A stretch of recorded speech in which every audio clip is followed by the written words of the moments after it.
think I shall turn in too. It was a great occasion. Good night, Higgins. Good night, Pickering. Well done. Thank you, sir. Oh, Miss Pierce! Damn. I meant to tell her that I wanted coffee in the morning instead of tea. Leave a little note for her, Eliza, will you?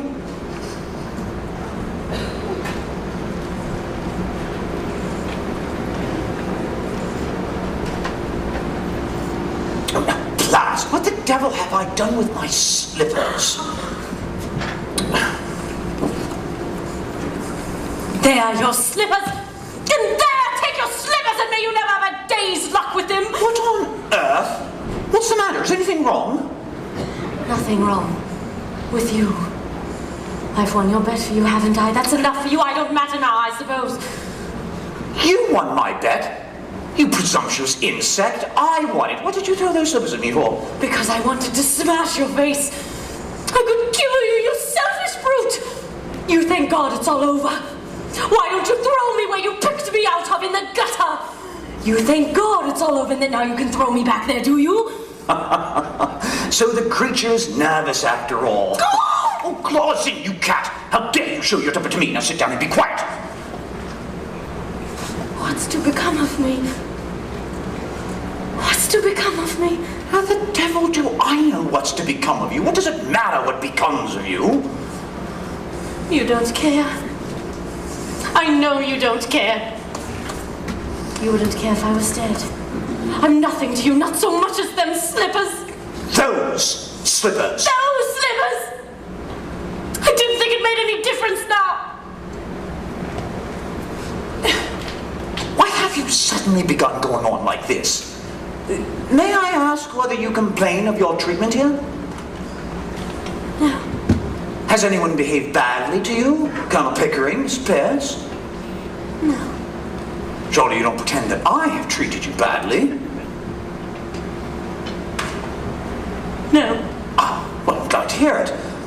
Perhaps you're tired after the strain of the day. Have a chocolate?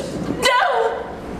Thank you. I suppose it was natural for you to be anxious, but it's all over now. There's nothing more to worry about. Nothing for you to worry about.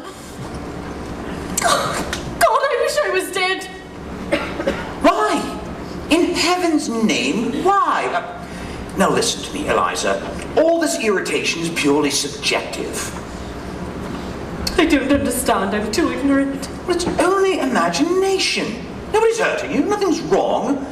Now come, you go to bed like a good girl and sleep it off. Have a little cry and say your prayers, and that will make you more comfortable. I heard your prayers. Thank God it's all over. Yes, well, don't you thank God it's all over. Now you're free and can do what you like. What am I fit for? What have you left me fit for? What am I to do? Where am I to go? And what's to become of me? Oh, that's what's bothering you, is it? Oh, I shouldn't worry about that if I were you. I should imagine you won't have much difficulty in settling yourself somewhere or the other. Though I hadn't quite realized you were going away. You might marry, you know. You see, Eliza, not all men are confirmed old bachelors like me and the Colonel. Most men are the marrying sorts. Poor devils. And you're not bad looking. I mean, it's quite a pleasure to look at you at times. Well, not now, of course. You've been crying and you look like the very devil. But when you're quite all right, and yourself, you're what I should call attractive. Oh, now come. You go to bed and a good night's sleep. Then get up and look at yourself in the glass, and you won't feel so cheap. You know, I dare say my mother could find some chap or other who'd do very well. We were above that in Covent Garden. What do you mean? I sold flowers, I didn't sell myself. Now you've made a lady of me, I'm not fit to sell anything else. Tosh, Eliza, don't insult human relations by dragging all that cant about buying and selling into it. You needn't marry the fellow if you don't want to. What else am I to do? Well, lots of things. What about the old idea of a florist shop? Pickering could set you up in one. He's lots of money. He'll have to pay for all those togs you've been wearing. And that with the jewelry. Like a big hole in 200 pounds. Oh, now come, you'll be all right. I must clear off to bed. Devilishly sleepy.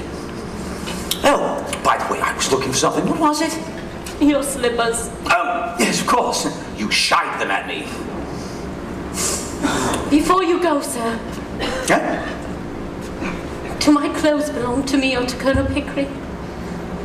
What the devil use would they be to Pickering? Why did you start bothering about all that in the middle of the night?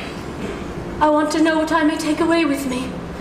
I don't want to be accused of stealing. Stealing?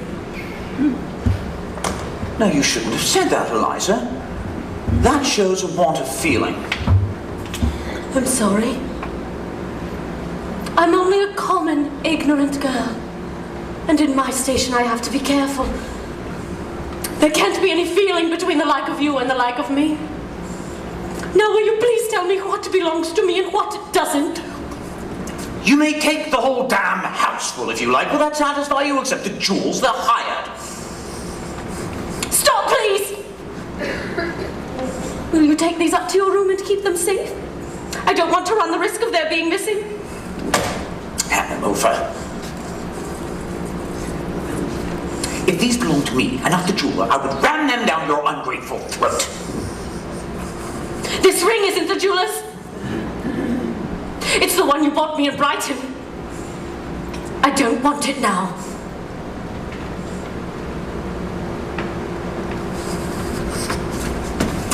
Don't you hit me! Hit you?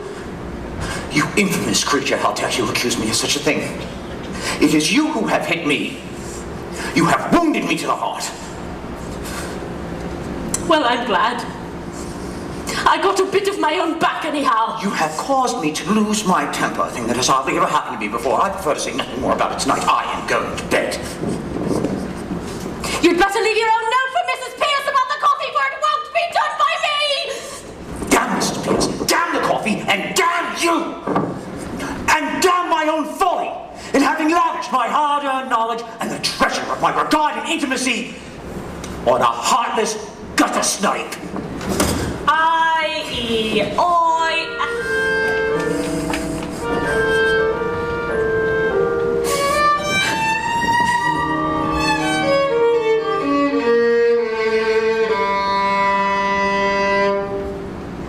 Just you wait, Higgins. Just you wait. You'll be sorry, but your tears will be too late.